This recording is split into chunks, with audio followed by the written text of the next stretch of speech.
Pessoal, na última semana, na sexta-feira, tivemos um novo capítulo finalmente de Berserk aqui pra gente. E cara, que capítulo! Então depois do meu react na segunda-feira, hoje a gente vai estar fazendo uma análise completa do capítulo, de como ele foi feito, pensado e o que podemos esperar no futuro da obra. Fala pessoal, eu me chamo Ítalo, cara, e que beleza, que semaninha boa pra gente falar de Berserk. Como eu falei pra vocês, vai ser uma semana só sobre Berserk, então sejam muito bem-vindos. Eu sou o Negão Nerd, ou Ítalo pra quem é mais chegado aqui no canal, e finalmente, pessoal, trazer Berserk pra vocês de novo é uma maravilha, tá ligado? Eu tô muito feliz e hoje a gente vai estar fazendo uma análise completa do capítulo no geral e tudo que a gente pode esperar a vir aí ainda na obra. Então, pessoal, deixa o seu like, hype pro vídeo pra caramba, que me ajuda demais. Muito obrigado a cada um de vocês que estão aqui e simbora pra essa análise. Pessoal, eu acho que primeiro e mais interessante pra falar pra vocês é como este capítulo foi feito. Como assim, Ítalo?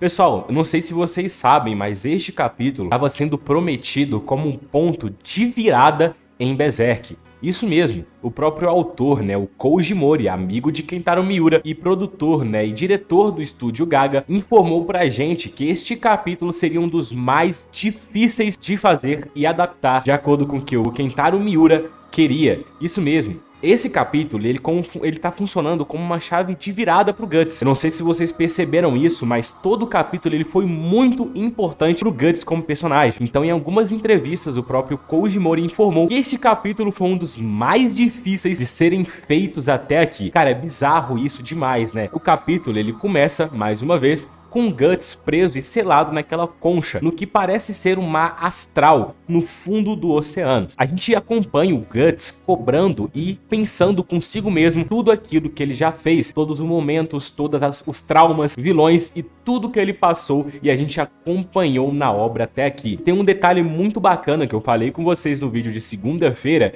é que ele está xingando a si mesmo e cobrando a si mesmo o tempo inteiro no capítulo, como forma de pequenas crianças ou fadinhas falando pra ele frases e momentos que o traumatizam. Ele lembra de várias coisas, né? O Eclipse, o momento que ele reencontra com Griffith, Zod e vários outros vilões que ele reenfrentou, até mesmo a nova captura da casca para o Griffith lá no finalzinho dos últimos capítulos, né? Por volta dos capítulos 300, por aí. Esse momento ele é muito importante porque pela primeira vez em toda a obra, exatamente, pela primeira vez em toda a obra de Berserk, a gente tem o Guts se conversando, ele falando com ele mesmo em sua própria mente. E é muito triste, né, que nesse momento a gente vê o quão frágil o Guts está. Ele repetidamente vezes fala que não deveria estar ali, que não era para ele olhar os seus próprios pensamentos, que se ele não estivesse ali, que ele não tivesse feito tudo que ele fez, nada disso teria acontecido. E foi o que eu falei para vocês, cara, a gente tá num momento muito filosófico, muito de redenção do Guts, e ver ele pensando dessa forma é algo que a gente nunca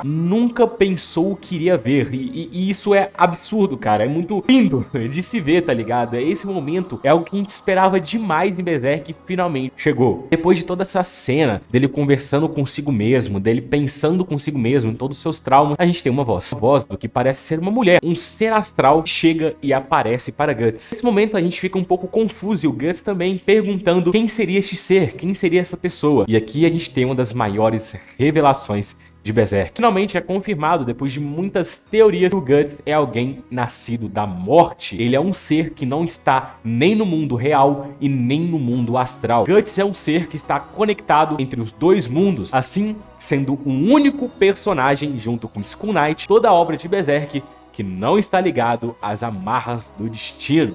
Guts é a única pessoa que pode mudar a real situação em que ele está e tudo que ele está passando com a mão de Deus e com o mundo. Guts está fora das amarras. Cara, olha que foda isso. Isso faz total sentido pro personagem e essa cena é muito absurda. A gente tem uma cena muito filosófica do Guts voltando pro primeiro capítulo da obra, quando a gente começa a acompanhar o passado dele, que é aquela mãe dele, né, enforcada naquela árvore, e ele se vê como um bebê. E eu não sei se vocês prestaram atenção, mas na cena que ele grita, tem um contraste com ele bebê chorando. Olha que foda, velho. Olha isso. Neste momento a gente tem um contraste muito absurdo com um renascimento. Vocês não entenderam o real significado dessa cena, mas é muito bacana. O Guts, ele carrega a si mesmo como um bebê, enquanto a mulher fala pra ele que eles têm muito a fazer, que o Guts é um dos únicos que podem salvar este mundo. E isso mostra um contraste absurdo com o renascimento. Ele carregando a si mesmo quando era uma criança e ele adulto agora, pensando em tudo que ele fez e escutando esse ser. No final do capítulo, a gente tem uma revelação também muito incrível,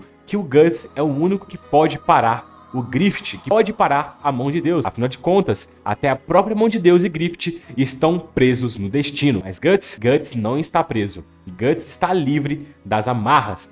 Cara, olha que incrível este capítulo, olha que insano que foi toda essa construção. Vocês têm ideia que esse capítulo fácil é um dos maiores capítulos que a gente teve até agora. É uma chave de virada absurda para tudo que vai acontecer. A gente tá tendo finalmente a redenção e renascimento do Guts. Ele vai realmente agora se perdoar de tudo que ele fez e entender que nada é culpa dele, mas sim de um destino que frequentemente tenta pará-lo. Olha que incrível tudo isso, cara. Que absurdo é acompanhar este capítulo e você finalmente, agora com a minha análise, entender como realmente tudo isso funciona. O que a gente pode esperar daqui pra frente é o próprio, acreditem, o próprio plano astral até dos seres que estão entre a morte e a vida ajudarem Guts. E isso eu não tô nem falando do Império Kushan, que abertamente vai ajudar o Guts e ele voltar como um ser renascido. Guts é a única pessoa que pode parar a mão de Deus e pode parar Griffith. E finalmente a gente vai ter ele se perdoando, abraçando o monstro que ele finalmente é. No caso, a besta que ele realmente é. O ser que veio da morte para lutar contra Griffith. Pessoal, o que a gente pode esperar nos próximos capítulos ainda não é uma batalha. Longe disso. Mas a gente vai entrar nesse arco agora de cabeça, cara. A gente vai entrar nesse arco de redenção do Guts, cara, agora é de cabeça, velho. Não tem como. Os próximos capítulos a gente pode esperar fielmente. A gente vai ter ali essa conversa dele com ele mesmo ainda, mas com algumas questões a se resolver. Tipo, a gente vai ver o Guts em algum lugar, o Guts com alguém para conversar e finalmente se perdoar. Cara, a gente precisa disso. Longe de mim o Guts largar tudo e não matar o Griffith. Muito pelo contrário, ele tem e deve matar o Griffith com toda certeza. Mas a gente precisa de um Guts que faça isso sem remorso algum, sem medo algum, mas com a cabeça erguida. E é isso que a gente vai ver nos próximos capítulos, cara. Então não percam por esperar tudo isso, cara. Podem ter certeza, eu vou cobrir tudo pra vocês aqui. E vocês podem confiar em mim. Muitas coisas e coisas grandes estão pra vir aí em Berserk. A gente muito provavelmente vai ter capítulo nesse ano ainda. Então, cara, podem aproveitar que o Koji Mori, cara, tá mandando bem demais com Guts, com Berserk. Eles estão respeitando muito bem a obra e ela tá tomando um rumo que eu quero muito que ela continue seguindo. E você, cara, o que você acha que Berserk vai ter daqui pra frente, cara? Comenta aqui que me ajuda demais mesmo a continuar trazendo esse conteúdo maravilhoso pra vocês. Como eu, vocês também devem estar muito ansiosos e aguardando novas novidades em tudo que dá pra chegar aqui ainda. Então acompanha este canal, tem muito vídeo de Berserk, muitas teorias, muitas coisas pra gente conversar ainda. Muito obrigado a vocês que chegaram até aqui, até a próxima aí. Tchau, tchau.